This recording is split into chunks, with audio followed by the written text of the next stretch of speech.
सभी शिक्षक साथियों को नमस्कार। आज के इस सत्र में मैं अपने द्वारा बनाई गई शिक्षण योजना का प्रस्तुतिकरण करने जा रही हूँ। तो इसके पहले वाले वीडियो में मैंने इन जो 9 मैट्रिक्स हैं जिनके अंतर्गत हमको शिक्षण योजना बनाने का निर्देश प्राप्त हुआ है हमारे आयुक्त महोदय द्वारा, उन पर विस्तार से चर्चा की थी। तो अब आज मैं अपनी बनाई हुई शिक्षण योजना पर के बिंदुओं पर चर्चा करने जा रही हूँ। तो इसमें सबसे पहला 9 मैट्रिक्स में से सबसे पहला बिंदु है अवधारणा का क्षेत्र।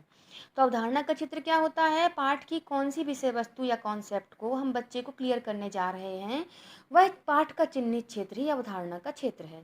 तो हमको जो शिक्षण योजना बनानी है पूरे एक पाठ को लेकर बनानी है। एक पाठ में अवधारणा के कई क्षेत्र हो सकते हैं, इन सारे क्षेत्रों को लेते हुए बनानी है। जैसे कि मैंने क्रमांक 2 में देखिए अध्याय 13 चुंबकों द्वारा मनोरंजन, कक्षा 6 का विषय विज्ञान का ये पाठ है और इसमें लगभग 6 अवधारणा के क्षेत्र हैं। इन सभी को लेकर के मैंने शिक्षण योजना तैयार की है।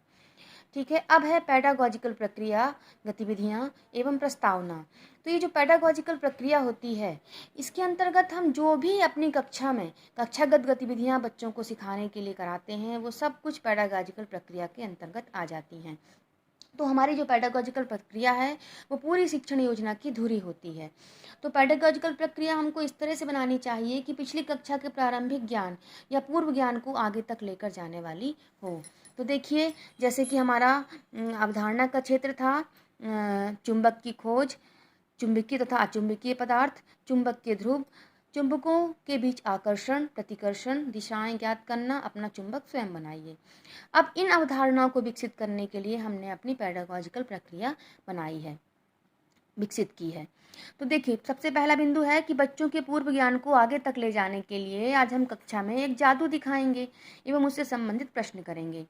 तो क्या करेंगे इसके लिए? हम जैसे ही कक्षा में जाएंगे एक लकड़ी की छड़ में एक चुंबक बांध कर ले जाएंगे और साथ ही एक प्लेट में कुछ छोटी लोहे की कीलें, कतरन, बालू, माचिस की तीलियां मिक्स करके सब ले जाएंगे। अब जो हम छड़ में चुंबक लगा कर ले गए हैं उसको इस प्लेट के में रखी सामग्री के ऊपर घुमाएंगे। तो हम देखेंगे इतनी सारी सामग्री में से सिर्फ लोहे की जो कीलें थी वो छड़ी में चिपक गई हैं, छड़ी ने उनको खींच लिया है। अब हम बच्चों से प्रश्न करेंगे कि बताओ मेरी इस जादू की छड़ी में सिर्फ लोहे की कीलें ही क्यों चिपकी हैं? उनके उत्तर सुनेंगे। तो बताओ बच्चों, सिर्फ लोहे की कीलों को ही क्यों पकड़ा है? इस प्रकार चर्चा करते हुए हम ऑफिस से पिन की डिब्बी को भी लेकर आएंगे, बच्चों को दे देंगे, इसको पलट कर देखो पिन इसके मुंह पर ही फंस गई। तो आप बता सकते हैं बच्चों कि इस पिन की डिब्बी में और इस लकड़ी में क्या लगा है ऐसा जो लोहे को खींच रहा है? और बच्चों से उनके उत्तर सुनेंगे, उनको बोलने का पूरा अवसर देंगे। इस प्रकार बताएंगे। फिर हम बच्चों को, जब बच्चे बताएंगे कि चुंबक हो सकती है, कुछ बच्चे जानते होंगे, तो इस प्रकार हम बच्चों को फिर बताएंगे। तो बच्चों, आज हम इन्हीं चुंबकों के बारे में और बहुत कुछ देखेंगे और सीखेंगे। तो चलिए फिर हम बच्चों को समूह में जो हमने 4 समूह बनाए हैं कक्षा में, उनको सभी को पेज नंबर 125 से 128 तक का वाचन करके डिक्शनरी में से कठिन शब्दों को छांट करके उनके अर्थ छांट करके लिखने को बोलेंगे। अब तो बच्चों आपने पढ़ लिया 125 पेज से 128 तक। तो पढ़ने के बाद अब आप समझ गए होंगे कि चित्र 13.1 में जो क्रेन दिखाई गई है, वो क्रेन का जो गुटका है वो कचरे में से सिर्फ लोहे को ही बीन रहा है, चिपका रहा है। तो वो गुटका किस चीज़ का बना है, अब आप समझ गए? तो बच्चों, वो गुटका चुंबक का बना है और इस क्रेन को हम चुंबकीय क्रेन कहते हैं, विद्युत चुंबकीय क्रेन कहते हैं। अब समूह क्रमांक 1 के बच्चे, चुंबक कैसे खोजा गया, इसकी कहानी उसमें दी हुई है पुस्तक में। जो एक बकरी चराने वाला चरवाहा था, उसने किस तरह से चुंबक की खोज, उसके लकड़ी छड़ी जब चिपक जाती है चुंबकीय चट्टानों पर तो होती है। इस कहानी को बच्चे अब हाव भाव के साथ सुनाएंगे क्योंकि वो यहाँ पर इसको पढ़ चुके हैं। तो समूह क्रमांक 1 के बच्चे चुंबक की खोज की कहानी का प्रस्तुतिकरण सामने आकर के हाव भाव से करेंगे। तो इससे क्या होगा? चुंबक की खोज, इस अवधारणा क्षेत्र को बच्चे स्वयं कहानी सुना रहे हैं तो ज़्यादा इंटरेस्ट ले रहे हैं और सुन रहे हैं, और कक्षा में हमारी जो बोझिलपन आ गया था वो आइस ब्रेकिंग प्रोसेस अब हो रही है ना? कक्षा हमारी जीवंत होती जा रही है। ठीक है, अब हम समूह क्रमांक 2 के बच्चे जो हैं उनको क्रियाकलाप 1 का प्रदर्शन कर हवा में लटका क्लिप दिखलाने को बोलेंगे, है ना? हम उनको बताएंगे कि आप कागज़ के कप में एक अंदर उसके अंदर अगर चुंबक रख लेते हैं, बाहर से एक पिन टच करेंगे तो पिन लटक जाएगा उसमें। तो अब ऐसा क्यों हुआ, इसका स्पष्टीकरण भी समूह क्रमांक 2 करेगा अपना प्रयोग दिखाने के बाद। ठीक है, अब इसमें टीएलएम क्या लगा, है ना। टीएलएम मतलब टीचिंग लर्निंग मटेरियल, शब्दकोश, जो बच्चे कठिन शब्दों के अर्थ ढूंढेंगे, चार्ट, चुंबक, लोहे की कील, पिन की डिब्बी, ये सारी मेरी लिस्ट बनी हुई है। इन सब चीज़ों का उपयोग मैंने इन अवधारणाओं को विकसित करने के लिए अपनी पेडागोजी में किया है। अब कालखंड की बात करें तो मैंने इसमें 10 कालखंड लिए हैं, क्योंकि मेरी कक्षा में छात्रों की संख्या ज़्यादा है और प्रत्येक छात्र को मुझे गतिविधियाँ करने का अवसर देना है। और सभी को मैं चुंबक भी दूंगी ताकि वो सभी उसका आकर्षण, प्रतिकर्षण, उसकी दिशा निर्धारण सारी चीज़ें देख सकें। अब है लर्निंग इंडिकेटर। लर्निंग इंडिकेटर बहुत इंपॉर्टेंट हैं हमको हमारी सही दिशा में चलाने के लिए, ठीक है साथियों। क्योंकि जब हम कक्षा में जाते हैं तो हमारे पास एक निर्धारित लक्ष्य होना चाहिए कि आज हम ये गतिविधि करा रहे हैं तो इससे बच्चे क्या सीखेंगे, क्या सीख रहे हैं, तो हमको किन बिंदुओं पर उनका आकलन करना है। ये हमारे पास में जो बिंदु होते हैं वो हमारे इंडिकेटर होते हैं और ये हमको लर्निंग आउटकम तक पहुंचने में सहायता करते हैं, एक रास्ते की तरह हैं, ठीक है साथियों। तो इंडिकेटर का जब हम उपयोग करेंगे कि चुंबकीय गुणों पर आधारित अनुभवों को साझा करना, तो ये इंडिकेटर है। मतलब हम चुंबकीय गुण क्या हैं, चुंबक का अपने लोहे को अपनी ओर खींचना, और भी जो है उत्तर दक्षिण दिशा में ठहरना। तो क्या बच्चा ये कर पा रहा है, साझा कर पा रहा है, उसको देख पा रहा है, अनुभवों को देख करके आपस में बात कर पा रहा है, तो ये क्या हो जाएगा, उसका इंडिकेटर हो जाएगा। अगर बच्चा ऐसा नहीं कर पा रहा है, मतलब हमारी सीखने सिखाने की जो प्रक्रिया है उसमें कहीं कोई कमी रह गई, कहीं कोई लर्निंग गैप रह गया है, हमको उसमें सुधार करने की आवश्यकता है। तो इस तरह से इंडिकेटर हमको हमारी दिशा निर्धारण में कि हम जो पढ़ा रहे हैं बच्चे उसी दिशा में जा रहे हैं कि नहीं जा रहे हैं, कहीं हम गलत तो नहीं हैं, बच्चे कहीं दिशा भटक तो नहीं रहे हैं, इसके लिए हमको बहुत ज़्यादा सहायता प्रदान करेंगे। तो हमने जैसे दूसरा लिया है लर्निंग इंडिकेटर, विद्यार्थी चुंबक के आकर्षित होने वाले एवं ना होने वाले पदार्थ को पहचान पाएंगे। तो इसका मतलब हम इस तरह की गतिविधि भी कराए होंगे जरूर पेडागोजी में।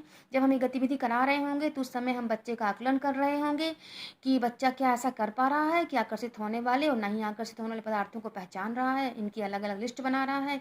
अगर वो ऐसा कर पा रहा है तो हम जो पेडागोजी करा रहे हैं वो सफल है और हम अपने इंडिकेटर के जरिए आउटकम को प्राप्त करने में सक्षम होने वाले हैं।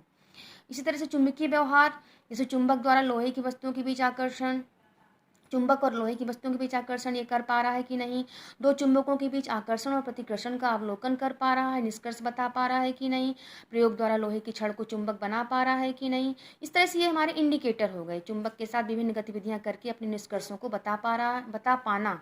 अगर बता पा रहा है, क्योंकि ये ड्यूरिंग लर्निंग प्रोसेस हम लोग बच्चे का आकलन कर रहे हैं, तो ये इंडिकेटर हैं। अगर ये बच्चा ऐसा कर पा रहा है मतलब हम जो सिखा रहे हैं, हमारे सिखाने का तरीका सही है, हमको उसी पर आगे बढ़ना है।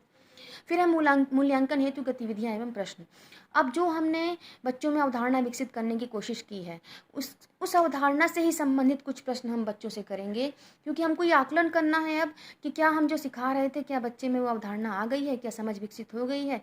यदि समझ विकसित नहीं हुई होगी तो इन मूल्यांकन के प्रश्नों के आधार पर हम चिन्हित छात्रों को पुनः अवधारणा विकसित करने हेतु विशेष शिक्षण या पुनर्बलन करेंगे और कुछ चिन्हित गतिविधियों को पुनः दोहरा करके उनकी अवधारणा स्पष्ट करने का प्रयास करेंगे।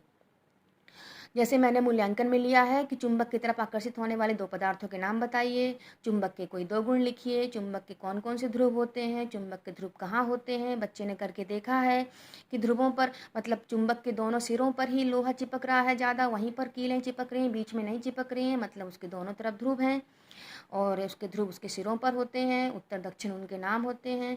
इस तरह से ये देखिए, इसमें भी हम लोग कॉलम 1 और कॉलम 2 बना करके जब चुंबक के नॉर्थ ध्रुव पास में लाते हैं तो यहाँ पर बच्चा बताएगा कि आकर्षण हो रहा है या प्रतिकर्षण। यदि वो सही नहीं बता रहा मतलब उसका कॉन्सेप्ट अभी क्लियर नहीं है, तो हमको इस गतिविधि को दोहराने की आवश्यकता है। इस तरह से गतिविधियां हमको, मूल्यांकन की गतिविधियां हमको हमारे बच्चे में कितनी समझ विकसित हुई और अभी हमको और कितनी मेहनत करनी है इसके लिए हमको संकेत दे देते हैं या हमको क्लियर हो जाता है। अब है आओ करके सीखें। घर में खेल खेल में इसमें हम बच्चों को जो पीछे परियोजना कार्य दिया हुआ है कि हम उसको एक कंपास दे देंगे और बोलेंगे कि आप अपने घर के कमरे और दरवाजे और खिड़कियाँ किस दिशा में खुलते हैं, उसका दिशा ज्ञान करिए इस चुंबकीय सुई से और हमको कल बताइए। और पेज नंबर 135 पर जो बुद्धिमान गुड़िया बनी हुई है 13.17 चित्र में, उसकी सहायता से बच्चे चुंबकीय अनुचुंबकीय पदार्थों को ज्ञात कर सूचीबद्ध करके लाएंगे। इस तरह से परियोजना कार्य जो है या फिर जो आओ करके सीखे कार्य है, एक तरह से होमवर्क है जिसमें बच्चे अपने घर में खेल खेल में अपनी गति के अनुसार सीखेंगे और स्वयं करके सीखेंगे तो ज़्यादा प्रभावी भी होगा। अब है अंतिम बिंदु, लर्निंग आउटकम। लर्निंग आउटकम ही मुख्य रूप से वो बिंदु है जिसको हम प्राप्त करने के लिए इतनी सारी हमने 8 बिंदुओं पर काम किया। ये 9वां बिंदु लर्निंग आउटकम अंतिम बिंदु है और यही उद्देश्य है हमारी शिक्षण योजना का और हमारे शिक्षण का, कि बच्चे में ये सारी कॉम्पिटेंसी, ये सारी दक्षताएं आ जाएं। क्योंकि ये जो लर्निंग आउटकम्स हैं ये मानक हैं जो एक निश्चित उम्र के बच्चे में आ जाना चाहिए। उसकी उम्र के अनुसार, कक्षा के अनुसार ये दक्षताएं बच्चे को प्राप्त कर लेना है। तो लर्निंग आउटकम की भाषा हो जाएगी कि चुंबकीय एवं अचुंबकीय पदार्थों को पहचान पाता है। जबकि यहाँ पर था इंडिकेटर में कि पहचान पाना, अब वो पहचान पाता है क्योंकि वो अब वो पहचानने लगा है। आउटकम का मतलब है कि वो दक्षता उसमें आ चुकी है। अब चुंबकीय पदार्थ के गुणों पर आधारित अनुभवों को साझा करता है, ये दक्षता आ चुकी है। दैनिक जीवन में चुंबक के गुणों को देखकर उससे प्राप्त अनुभव साझा कर पाता है। प्रयोग कर चुंबकीय एवं अचुंबकीय पदार्थों के बारे में अपने निष्कर्ष बताता है। तो इस तरह से बच्चे में ये लर्निंग आउटकम्स आ गए हैं। अब हम आगे बढ़ते हैं हमारी पेडागोजी में कि हम अब और क्या करवाने वाले हैं बच्चों को। चुंबकीय तथा अचुंबकीय पदार्थों की समझ विकसित करने हेतु क्रियाकलाप 2 में बच्चे मैग्नस छड़ी द्वारा मैग्नस भ्रमण करेंगे और अपने प्रेक्षण सारणी 13.1 में सारणीबद्ध करेंगे। इसमें बच्चे क्या सीख रहे हैं? सारणीबद्ध करना। तो इंडिकेटर क्या होगा? सारणीबद्ध कर पाना, और आउटकम क्या हो जाएगा? सारणीबद्ध कर पाते हैं। इस प्रकार बच्चे स्वयं अब करके देखकर चुंबकीय और अचुंबकीय पदार्थों का वर्गीकरण और पहचान करना सीखेंगे एवं प्रस्तुतिकरण देंगे। प्रस्तुतिकरण करने से भी फिर हमारी कक्षा जो बोझिल होने लगी थी वो फिर से जीवंत हो उठेगी, आइस ब्रेकिंग प्रोसेस हो जाएगी कक्षा में। समूह क्रमांक 3 एवं 4 क्रियाकलाप 3 का प्रदर्शन कर कक्षा के समक्ष करेंगे और सारणी 13.2 में अपने परिणाम सारणीबद्ध करके प्रदर्शित करेंगे। इसमें भी बच्चों की पूरी सहभागिता है। हम सिर्फ बच्चों को एक सुविधादाता के रूप में सपोर्ट करते जाएंगे और बच्चों को स्वयं करने के लिए मार्गदर्शित करते जाएंगे। चुंबक के ध्रुवों को स्पष्ट करने के लिए क्रियाकलाप 4 बच्चों को स्वयं करने के लिए देंगे। इस प्रकार बच्चे अपने अनुभव से जानेंगे कि चुंबक के N और S ध्रुव होते हैं और वो दोनों इसके सिरों पर होते हैं, क्योंकि जब वो कील के सामने ले जाएंगे दंड चुंबक को तो दोनों सिरों पर ही सारी कीलें चिपकेंगी। पुनः बच्चे पेज नंबर 129 से 133 तक का वाचन कर कठिन शब्दकोश से ढूंढकर लिखेंगे। उसके बाद चित्र 13.8 दिखाकर मूर्ति वाले रथ की कहानी सुनाएंगे। इस प्रकार बच्चे मूर्ति वाले रथ की कहानी सुनाएंगे। इस प्रकार चुंबक द्वारा दिशा ज्ञान करने में प्राचीन समय से ही इसका उपयोग किया जाता था, ये स्पष्ट हम करेंगे उनको। क्रियाकलाप 5 में चुंबक के उत्तर दक्षिण दिशा में ठहरने का प्रदर्शन बच्चों को करके दिखाएंगे और फिर उन सबको अवलोकन करने को कहेंगे कि आप चुंबक को एक बार फिर से हिलाओ और देखो किस दिशा में ठहर रहा है। अब चुंबकीय कंपास दिक्सूचक बच्चों को देते हुए उनको इसका अवलोकन कराकर चुंबकीय सुई से दिशा ज्ञात करना सिखाएंगे। चित्र 13.11 के अनुसार अपना चुंबक स्वयं बनाना सिखाएंगे। इसमें स्टेप दिए हुए हैं, वो हम बच्चों के साथ वहाँ पर ये क्रियाकलाप करेंगे। क्रियाकलाप 6 के द्वारा बच्चे लोहे की सुई को चुंबकित करके कंपास बनाकर प्रदर्शित करेंगे और अपने अनुभव साझा करेंगे कि किस तरह से उनका जो चुंबकीय कंपास है वो उत्तर दक्षिण दिशा में ही ठहर रहा है। अब इसके आगे चूँकि ये बड़ा पाठ है हमारा, कई क्रियाकलाप हैं, तो पेडागोजी और आगे है कि 13.5 में चुंबकों के बीच आकर्षण और प्रतिकर्षण होता है ना। तो इसको देखने के लिए हम बच्चों को 2 चुंबक दे देंगे सभी ग्रुपों में और बच्चे स्वयं उसके SS ध्रुव और NN ध्रुव पास में ला करके देखेंगे कि समान ध्रुवों में प्रतिकर्षण और असमान ध्रुवों में आकर्षण हो रहा है और अपने प्रेक्षणों को सारणी में लिखेंगे। इन प्रेक्षणों से संबंधित प्रश्न पूछेंगे बच्चों से हम कि क्या देखा आपने, ऐसा क्यों हुआ, उनकी समझ का आकलन करने के लिए, है ना। चुंबकों से संबंधित कुछ सावधानियां भी हैं पीछे पुस्तक में, हम बच्चों को बोलेंगे कि आप इसको पढ़िए और इन सावधानियों की सूची बनाइए और कक्षा में प्रस्तुतिकरण करिए। प्रमुख शब्दों के अर्थ शब्दकोश से छांटेंगे और लिखवाएंगे और प्रस्तुतिकरण और प्रेक्षणों के आधार पर, है ना, प्रेक्षणों को सारणीबद्ध करने में जो बच्चों से बातें छूटी हैं और जो कमी रह गई है उसको पुनः स्पष्ट करने के लिए हम कुछ गतिविधियों को दोहराएंगे या पुनर्वलन करेंगे। इस तरह से हमारी ये पाठ्य योजना पूरी होती है। धन्यवाद। जय हिंद, जय भारत।